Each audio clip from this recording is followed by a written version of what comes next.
نے فرمایا ان اولیاء اللہ لا یموتون بل ہم ینتقلون من دار الی دار. حضور فرماتے ہیں بے شک اولیاء اللہ مرتے نہیں بلکہ ایک گھر سے دوسرے گھر میں منتقل ہوتے ہیں. نہیں سمجھے میری بات؟ کون کہتا ہے مومن مر گئے قید سے چھوٹے وہ اپنے گھر گئے؟ کسے لے جناب کسے بندے نو ٹکر مریندا ہے او دی مثال میں جانور دی طرح ہو جاندی. مثال کے طور پر ایک بندہ فٹ پاتھ کے اوپر سویا ہوا ہے, اس کو کہا جائے بھائی تیرا تو گمان بھی نہیں جا سکتا کہ بادشاہ اپنے محل میں کتنی ٹھاٹھ باٹ کے ساتھ سوتا ہے. مطلب کیا؟ یعنی اس دنیاوی زندگی کو دیکھ کر تم کہتے ہو کہ یہ بڑی اعلیٰ زندگی ہوگی. نہ بندیا نہ, رب نے قبر میں مومن کو اتنی اعلیٰ اور عرفہ زندگی عطا فرمائی ہے کہ تمہارا وہاں تک تمہارا گمان بھی نہیں جا سکتا. اللہ اکبر. تو اللہ تعالیٰ نے قرآن پاک کے اندر ارشاد فرمایا فَلَنُحْيِيَنَّهُ حَيَاةً طَيِّبَةً, پھر ہم اسے حیات طیبہ عطا فرماتے ہیں. اللہ اکبر. دنیاوی زندگی میں جیسے دنیاوی زندگی میں فرماتے تھے لہٰذا وہ اپنے مزارات میں بھی ایسے ہی زندہ ہیں. یعنی اس پاکیزہ و طیب زندگی میں ہم اس کی ایسے ہی مدد فرماتے ہیں جیسے اللہ فرما رہا ہے ہم اس کو فَلَنُحْيِيَنَّهُ حَيَاةً طَيِّبَةً, پھر ہم اسے حیات طیبہ عطا فرماتے ہیں. یعنی اس پاکیزہ و طیب زندگی میں بھی ہم اس کی ایسی ہی مدد فرماتے ہیں جیسے ظاہری زندگی میں فرماتے تھے. تو پتہ چلا لہٰذا وہ اپنے مزارات میں بھی ایسے ہی زندہ ہیں جیسے وہ پہلے زندہ تھے. صرف اور صرف یہ نقل مکانی ہوتی ہے.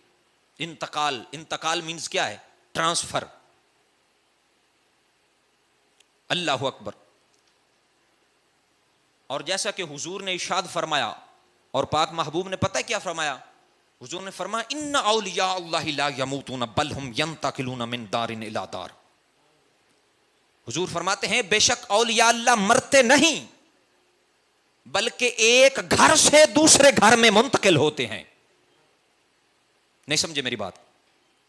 اولیاء اللہ مرتے نہیں ہیں بلکہ ایک گھر سے دوسرے گھر میں ٹرانسفر ہوتے ہیں. اللہ اکبر. کون کہتا ہے مومن مر گئے قید سے چھوٹے وہ اپنے گھر گئے؟ اللہ اکبر. اور حضرت اور پاک محبوب نے فرمایا قبر المومن روضۃ من ریاض الجنہ, مومن کی قبر جنت کا باغ ہے.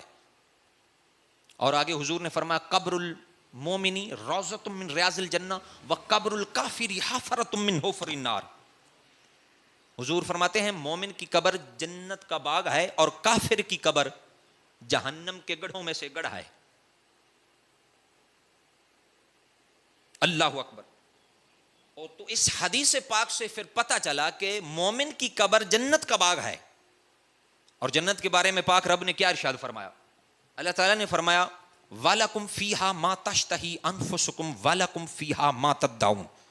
اللہ فرماتا ہے تمہارے لیے اس میں یعنی جنت میں ہر وہ چیز ہے جو تمہارا جی چاہے, اور تمہارے لیے جنت میں ہر وہ چیز ہے جو تم مانگو گے. ایک اور مقام پر فرمایا پاک رب نے جب متقین جنت میں چلے جائیں گے تو اللہ تعالیٰ فرماتا ہے لا یمسہم فیہا نصب وما ہم منہا بموجزین, نہیں پہنچے گی انہیں اس میں کوئی تکلیف, نہ انہیں اس سے نکالا جائے گا. اللہ اکبر. تو پتہ چلا یعنی وہ ہمیشہ اس جنت میں رہیں گے جس میں ان کی ہر خواہش پوری ہوگی. تو اس سے پتہ چلا کہ جنت میں وہ دائمی زندگی پا لیں گے کیونکہ کوئی بھی بندہ مرنے کی خواہش نہیں کرتا. تو اس سے ثابت ہوا کہ مومن اپنی قبر میں زندہ ہے, وہ ہمیشہ ہمیشہ زندہ رہے گا علاوہ اس سور پھونکنے پر اس مخصوص مدت کے جس میں سب کائنات ختم ہو جائے گی. اللہ تعالیٰ پھر اس کو ہمیشہ کے لیے زندگی عطا فرمائے گا.